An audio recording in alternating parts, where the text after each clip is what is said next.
Assalamualaikum. Tanpa disedari, sudah 26 episod Hijab Stailista bersiaran dan bermacam negara telah menjadi lokasi pilihan bagi musim kali ini. Imbasannya seketika nanti.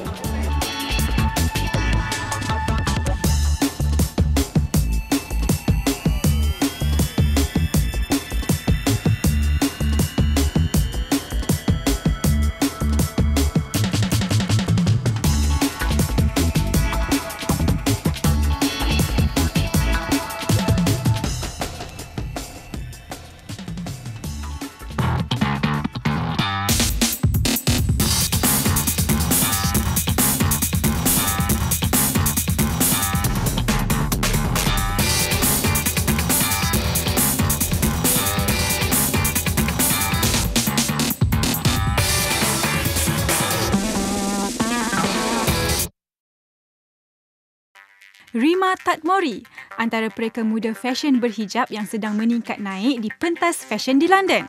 Melihatkan rekaan Rima, dia berpotensi besar dalam industri yang penuh saingan ini. Pasarannya telah berkembang hingga ke Kanada, Amerika Syarikat dan Timur Tengah. Melbourne, Bangkok, Jakarta, London, Amsterdam, Itali merupakan antara negara yang telah kami kunjungi untuk kembara Hijab Stailista musim yang kedua. Berbagai butik pakaian dan hijab telah kami kunjungi dan setiap satunya mempunyai keistimewaannya yang tersendiri. Walau apapun, masing-masing mempunyai matlamat yang sama, iaitu ingin mengangkat standard pakaian Muslim di peringkat yang tersendiri. Selain rekaan ketor yang menjadi identiti Rima, skirt juga sering diketengahkan dalam koleksi mereka ini. Rekaan yang elegan sesuai dengan karakternya yang feminin.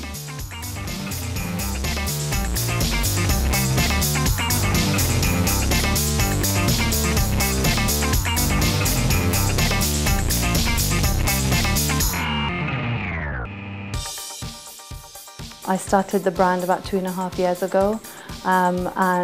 It's given me an insight into how the younger generation of women want to dress nowadays. They are more inclined towards wanting to dress in a more modest fashion way.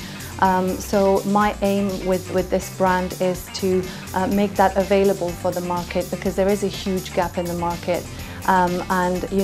With Nissa's brand, with keeping that in mind, we have been able to provide that for the gap that's in the market at the moment. Selain Rima Tatmori di London, Mira ke bumi Belanda, Mira sempat bertemu dengan Lubna, pemilik label Saduk. Rekaan Saduk lebih moden sesuai dengan permintaan fashionista di Eropah. Lubna lebih terarah menghasilkan rekaan yang ringkas tetapi elegan. Pastinya warna pastel, hitam dan putih menjadi keutamaan kerana ia antara warna yang sentiasa evergreen.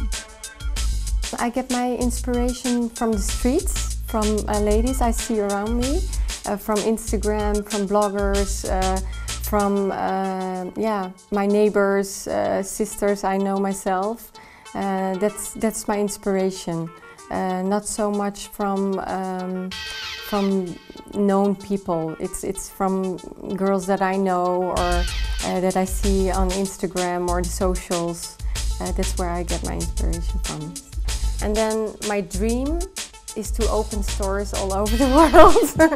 That's my biggest dream.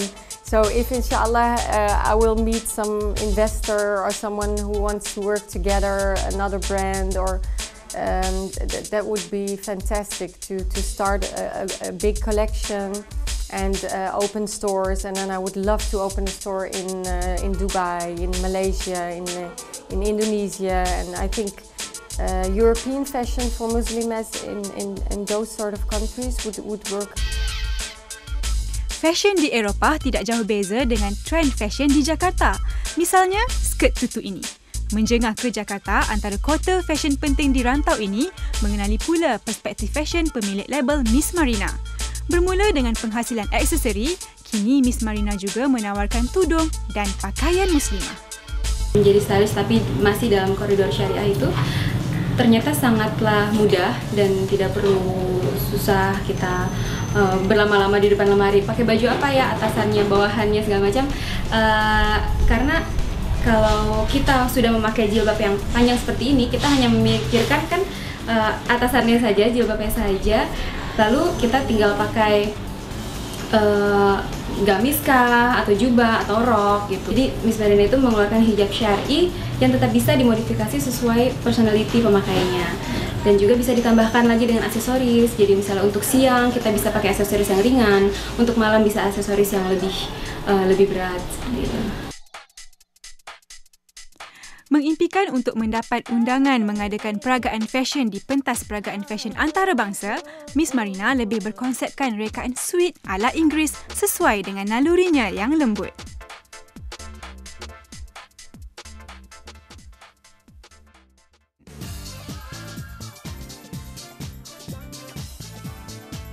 Walaupun masih lagi bertatih dalam bidang fesyen, namun rekaannya tidak mengecewakan. Berani dan kreatif dalam menghasilkan idea baru membuatkan Semaya mendapat tempat di hati peminat fesyen. Kunjungan bila ke Bangkok, Mira sempat bersama dengan pemilik label Semaya iaitu Najwa untuk berkongsi idea dan rekaan yang terbaru bagi tahun 2014. Kota Bangkok tidak ketinggalan menerima tempias fenomena fesyen berhijab. Antara label baru yang menjadi sebutan di kalangan remaja berhijab di sini adalah Semaya.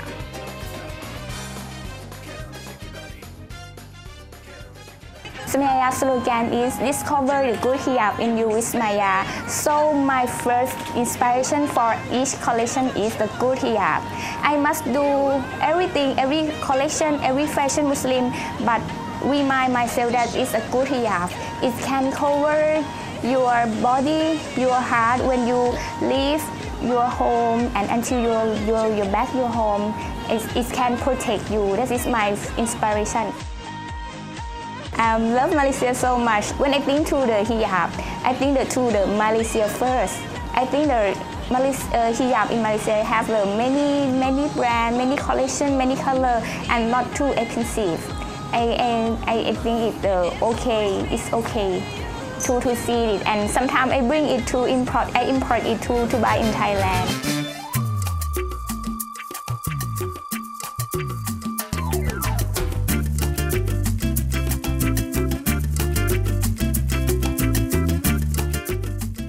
Penjelajahan Hijab Stailista merakamkan spot fesyen menarik di kota Florence, Itali. Semestinya kota yang terkenal sebagai pusat penghasilan dan jualan barangan kulit ini menawarkan pelbagai rekaan jaket kulit. Rekaan jaket kulit di sini lebih berwarna-warni berbanding di Malaysia yang kebanyakannya adalah berwarna hitam ataupun coklat. Selepas ini kita akan lihat antara ikon hijab antarabangsa yang popular.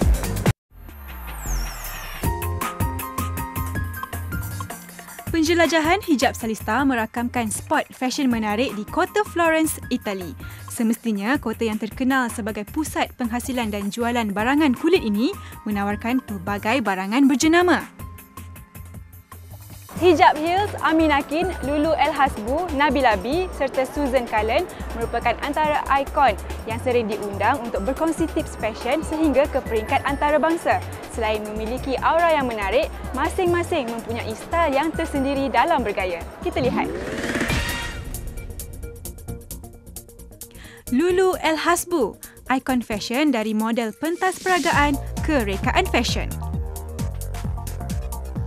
10 tahun saya jadi model muslimah dan sekarang mencoba untuk menambah ke fashion industry tapi lebih ke fashion design, tapi sebenarnya tidak sebagai jatuhnya tidak sebagai desainer. Lalu di sini masih di tahap belajar juga untuk mencoba fashion industri yang baru. Lebih menyemarakkan hijabers di Indonesia ini dan fashion muslim di Indonesia. Selain menghidupkan model muslimah juga, lalu ingin menghidupkan fashion muslim Indonesia juga gitu. Lulu sendiri yang minat pada fashion menghasilkan rekaan yang praktikal tetapi trendy buat remaja berhijab. Rekaan yang lebih longgar menjadi keutamaan agar ia bukan hanya terhad kepada mereka yang bertubuh langsing.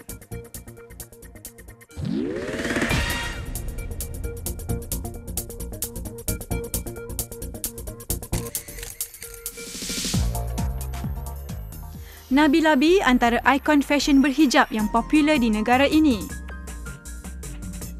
I would describe my style as really quirky but modest at the same time.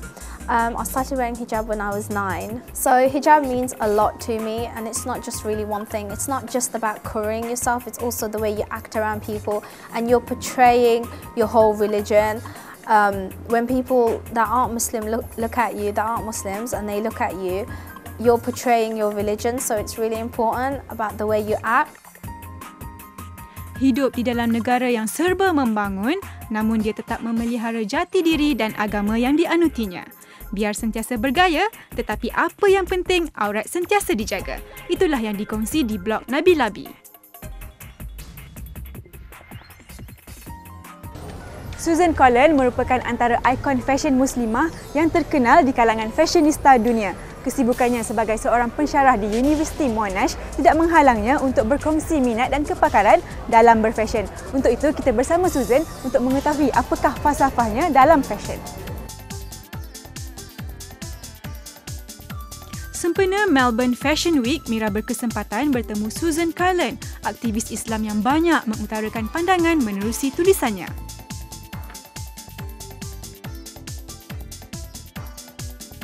When I started to get interested in Islam and I was in my first year of university, I found some Muslim women on the internet and I contacted them and said, you know, I'm very interested in Islam, and they really took me under their wing. They really helped me a lot. They really supported me. I went to classes with them and I learned a lot. But to be honest, by the time I met them, I was already pretty close. You know, I was reading a lot. I read all of Riyadh Salihin and I read lots of Sirah, and it was really something that I was clearly heading towards. So while there were people that supported me, it was very much, I think. Rutin hariannya sebagai pensyarah di Monash University Melbourne tidak menghalang Susan aktif dalam kegiatan berkongsi pandangan mengenai Islam dalam ceramah di peringkat antarabangsa.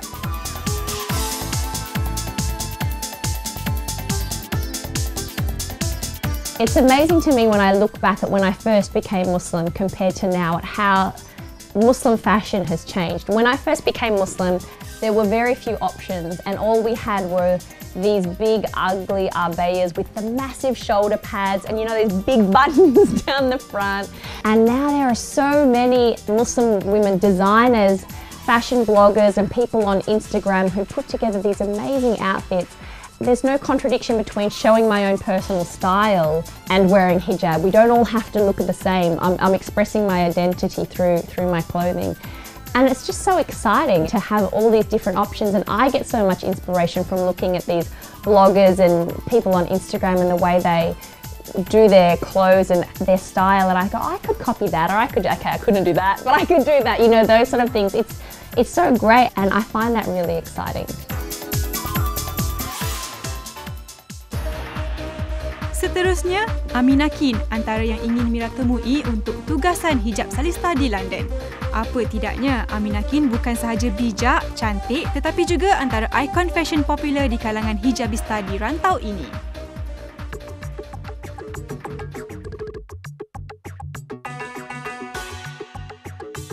I think that the fashion industry is something that is ever changing and will continue to evolve and be influenced by external factors. So you find that with fashion trends, certainly the ones on the high street at least, they change so drastically that one year you can find fantastic pieces of clothing that are really modest fitting, long, loose, comfy, and other years you don't. So I think it just goes to show that it will continue to change. Pemilik blog dan juga label Pearl Daisy ini kini semakin aktif sebagai pereka fashion pula. Inilah antara cara baru berkongsi tip fashion bersama peminatnya.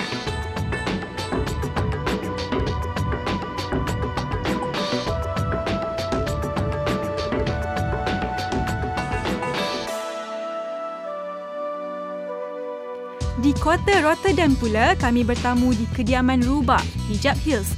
Gadis cili ini mula terdetik hati untuk berhijab setelah mengikuti perkembangan fashion Dian Pelangi. Hingga kini, pereka popular Indonesia itu terus menjadi rujukan Raudhah ketika berfashion. .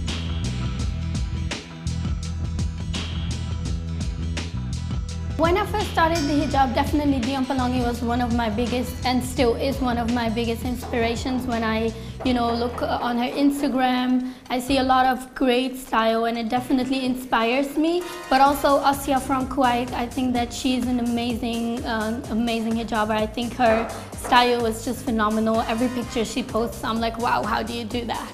So definitely these two.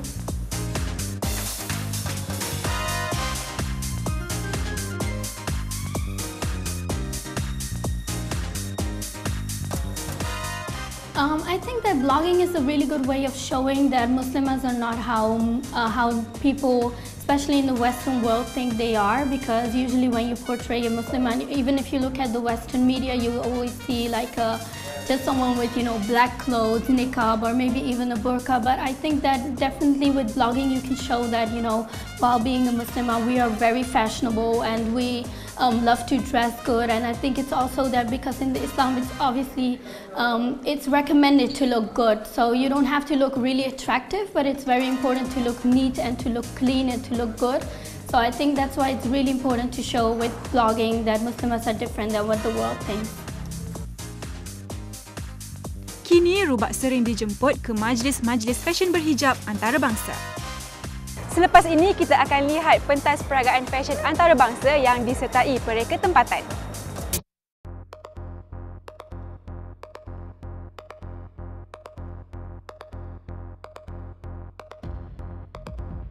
Melbourne Fashion Week dan Islamic Fashion Festival membuktikan bahawa pereka muda juga mampu bersaing sehingga ke peringkat antarabangsa. Ternyata rekaan mereka tidak mengecewakan. Kita lihat imbasan ini. Islamic Fashion Festival IFF, ruang kreatif pereka baru dalam industri fashion berhijab. OMA ataupun Oasis of Muslimah Apparel menampilkan koleksi Streets of New York di mana hari ini kita pamerkan gaya-gaya yang trendy, yang ceria, yang ringkas dan juga yang cergas lah, aktif lah. Because Streets of New York ni kalau kita tengok dia actually orang-orang yang mengejar masa. Rekaan santai menguasai ilham reka OMA di pentas IFF kali ini. Oasis of Muslimah Apparel atau OMA ni memang kita gemar untuk membuat something yang santai dan selesa dipakai seperti seluar palazzo yang kembang dan juga skirt-skirt yang kembang lah. Because kalau kita tengok Muslimah hari ini kita mau bergaya tapi dengan gaya yang tidak menonjol. Jadi bila kita pakai something yang kembang-kembang ni actually it's not only hiding your figure kalau ada yang kita nak hide, tapi at the same time ia adalah lebih very trendy.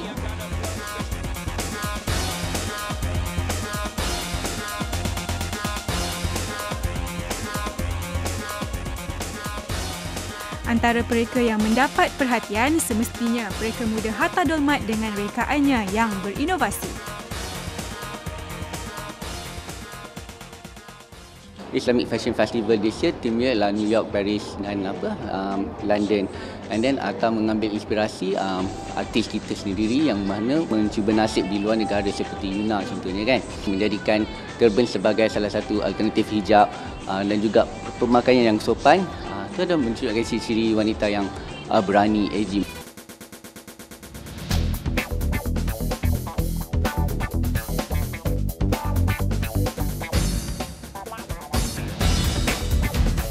Selesai sudah kembara Hijab Stailista untuk musim kali ini. InsyaAllah kalau ada jodoh, kita bertemu lagi. Jangan lupa saksikan episod istimewa Hijab Stailista Aidilfitri. Akhir kata, bergaya dan trendy, Hijab Stailista. Assalamualaikum.